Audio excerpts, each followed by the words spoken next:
Hello everyone, welcome to my channel banking goals. मैं हूं दिव्या और हम लोग डिस्कस करने वाले हैं करंट अफेयर्स 4 जून 2020 के। हम लोग करंट अफेयर्स का सिस्टम इस तरीके से डिस्कस करते हैं कि हम लोग करंट अफेयर्स डिस्कस करते हैं और उसी के साथ साथ उसका स्टैटिक पार्ट भी डिस्कस करते हैं। तो आज का पहला न्यूज है 2020 स्टार्टअप इकोसिस्टम रैंकिंग रिपोर्ट। तो एक स्टार्टअप ब्लिंक करके एक ऑर्गेनाइजेशन है, वो ये इंडेक्स को, ये रिपोर्ट को रिलीज करती है और उसके हिसाब से जो स्टार्टअप सिटीज है सबसे अच्छी, उसके बेसिस पे कंट्रीज का रैंकिंग करती है। ठीक है, तो 2020 का स्टार्टअप इकोसिस्टम रैंकिंग रिपोर्ट में यूएसए ने उसको टॉप किया है और इंडिया का रैंकिंग है 23rd। तो एक इंडेक्स से रिलेटेड आपको क्वेश्चन एग्जाम में जरूर पूछा जाता है और फॉर ये general information as well it is important to keep in mind that what is the rank of India in such type of indices. Next is कोविड-19 मैनेजमेंट इंडेक्स। तो जो सेंट्रल गवर्नमेंट है, यूनियन गवर्नमेंट है, उन्होंने 10 states ऐसे लिए हैं जिसमें ये जो कोविड-19 का क्राइसिस है उसको डील करने का कौन सी सबसे अच्छी तरीके से कौन सी स्टेट मैनेज कर रही है उसके बेसिस पे रैंकिंग दी है, जिसमें राजस्थान जो स्टेट है उसने उसको टॉप किया है। तो अभी इसके सारे फैक्टर्स क्या क्या है कि जो मोर्टेलिटी रेट है, मतलब जो डेथ रेट है वो अगर कम है, एक्टिव केसेस कम है, पास्ट डेज में जो केसेस है वो कम है, डबलिंग रेट जो है, मतलब एक पर्टिकुलर टाइम स्पैन में जो नंबर ऑफ केसेस डबल होते हैं। तो ये सारे क्राइटेरियाज पे, ये सारे फैक्टर्स के बेसिस पे जो मैनेजमेंट है कोविड-19 का, उसके बेसिस पे यूनियन गवर्नमेंट ने ये इंडेक्स बनाया जिसमें राजस्थान ने इसको टॉप किया है। Next is commonwealth short story prize. तो जो बेस्ट अनपब्लिश फिक्शन जो स्टोरीज होती है उसके लिए कॉमनवेल्थ शॉर्ट स्टोरी प्राइज ये दिया जाता है। तो ये प्राइज दिया गया है कृतिका पांडे को, उनकी बुक, उनकी story the great India T and snacks के लिए।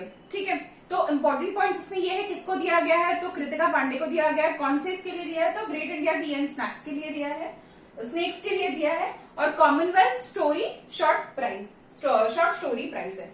जो पीएसए स्क्वैश चैलेंजर टूर है उसमें men's player of the year के लिए Vikram Malhotra, men's player of the year award के लिए विक्रम मल्होत्रा को नॉमिनेट किया गया है।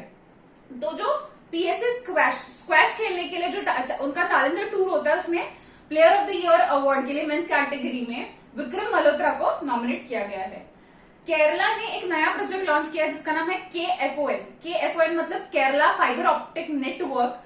ये प्रोजेक्ट लॉन्च किया है। इससे रिलेटेड एक इंपॉर्टेंट न्यूज ये भी थी रिसेंटली कि केरला ऐसा पहला स्टेट है जिसने डिक्लेयर किया है कि जो इंटरनेट है it is a fundamental right of the citizen, मतलब सिटीजन का हक है। ठीक है, वहां के स्टेट गवर्नमेंट ने ऐसे डिक्लेयर किया है कि जो वहां के रहने वाले लोग हैं उनका ये हक है कि वो इंटरनेट यूज किए और उनको इंटरनेट फैसिलिटीज मिल सके। तो उसी से रिलेटेड ये प्रोजेक्ट को लॉन्च किया गया है जिसका नाम है fibre optic network project, Kerala fibre optic network project.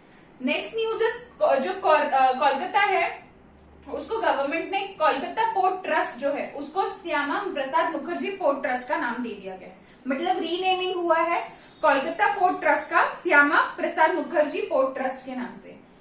जो भूटान है उसने इंडिया के साथ एक एमओयू साइन किया है in the field of for cooperation in the field of environment, मतलब एनवायरमेंट से रिलेटेड सारा कॉपरेशन करने के लिए भूटान और इंडिया ने टाई अप किया है। तो भूटान से रिलेटेड इंपॉर्टेंट फैक्ट्स ये है कि लोगे शेरिंग ये यहाँ के प्रेसिडेंट है, गुलद्रुम यहाँ का करेंसी है और तिम्फू यहाँ का कैपिटल है। तो ये इंपॉर्टेंट सारे पॉइंट्स आपको ध्यान में रखने हैं। किस फील्ड में किया है, तो एनवायरमेंट में किया है।